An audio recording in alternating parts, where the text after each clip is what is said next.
I always imagined graduation day surrounded by people who loved me, a mom crying, dad taking shaky videos on his phone, maybe even a dinner reservation afterward. Instead, when my name echoed through the auditorium, Emily Carter, the only sound that followed was the hollow clapping of strangers, no cheers, no family standing, no one shouting, "That's my daughter." I walked the stage alone. The superintendent shook my hand with a polite smile, probably thinking my family was somewhere in the crowd. But I knew exactly where they were, in our living room, wearing cheap face paint and paper jerseys, screaming at a Super Bowl party I apparently wasn't important enough to interrupt. The moment I stepped outside, the cold February wind slapped me harder than reality. Graduates were taking selfies with their families. Balloons bounced against car doors, parents hugged their kids like they were the center of the universe, and I stood alone in the parking lot, cap in my hand, mascara burning down my cheeks. I told myself I wouldn't cry.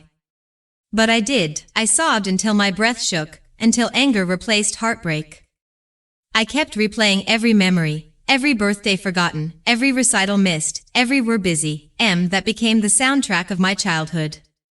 I realized something: if I stayed, I'd always be second place to their distractions. Their interests. Their lives. That night, my mom texted. Game was crazy. Chiefs won. By the way, you done with graduation? We saved you pizza. Saved me pizza, not time, not love. Pizza. My hands trembled as I stared at that message. Something cracked inside me, not in a sad way, but in a freeing way. For the first time ever, I wasn't scared of leaving. I was scared of staying the same. So I opened my laptop, my face still streaked with dried tears, and typed something impulsive into a travel site, one-way ticket. Destination? I didn't even care. Somewhere far. Somewhere new. My cursor hovered over cities. Chicago, Seattle, Denver, then I saw it, Austin, Texas. Warm. Loud. Alive, everything I wasn't allowed to be. Before I could think, breathe, or chicken out, I clicked purchase. The confirmation email hit my inbox. I whispered to myself, Emily, your life starts now. I didn't know it yet, but that single click was the beginning of everything. The success, the transformation, and the revenge my parents never saw coming. Austin greeted me with heat that felt like a warm slap and hope that felt like a second heartbeat. I stepped off the plane with one suitcase, $412 in my checking account, and a determination I didn't know a human being could feel. Rented a tiny studio the size of a storage unit. The walls were blank, the air smelled like old carpet, and the plumbing rattled like it was haunted. But it was mine. I could breathe there. I got 2 jobs, waitressing at night and stocking shelves at a grocery store in the early morning. I walked everywhere because I couldn't afford a bus pass. Some days I ate nothing but dollar menu fries and gas station granola bars, but even then, I was happier than I had ever been in that loud, loveless house back home. Every night after my shift, I taught myself digital design on a beat-up laptop I bought secondhand. YouTube tutorials.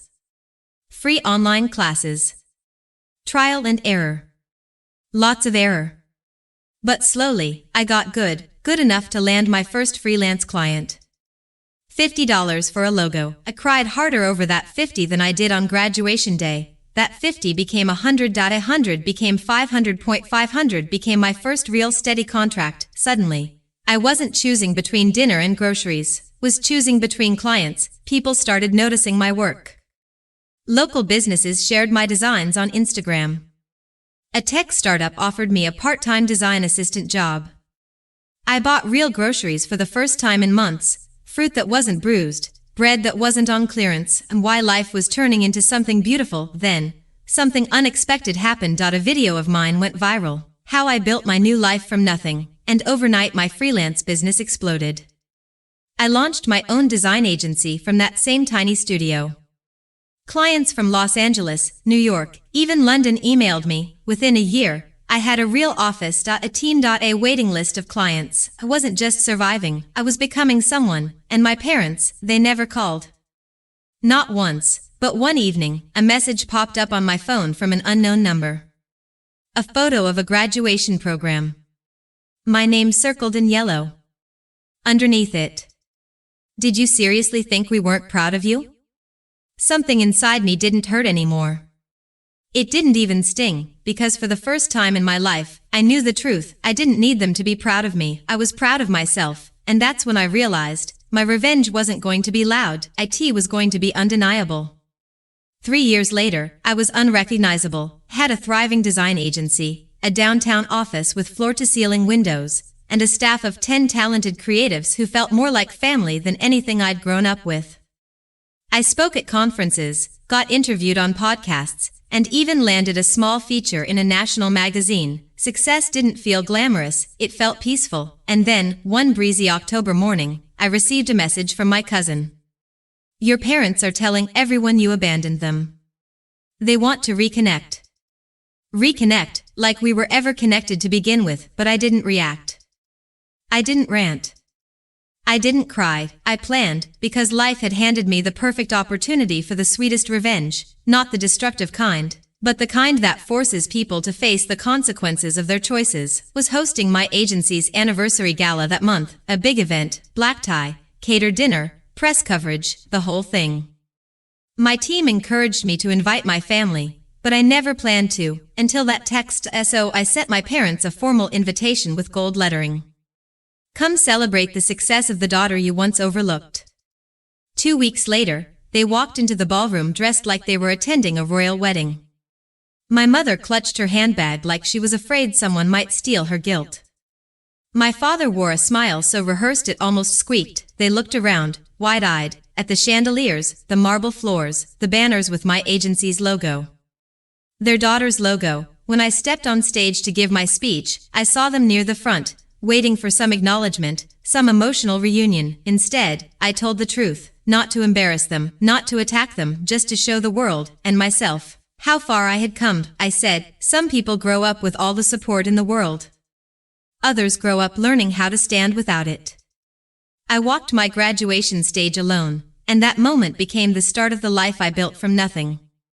The room erupted in applause. My parents didn't clap. After the event, my mom approached me with glossy eyes. Why didn't you tell us you needed us? She whispered. I smiled. Calm. Strong. Untouchable, Imam. I stopped needing you the day you needed the Super Bowl more. They left the gala quietly, no apology, but I didn't need one. My success was the apology the world handed me. Walking away from them wasn't the revenge. Becoming someone they could never ignore, that was.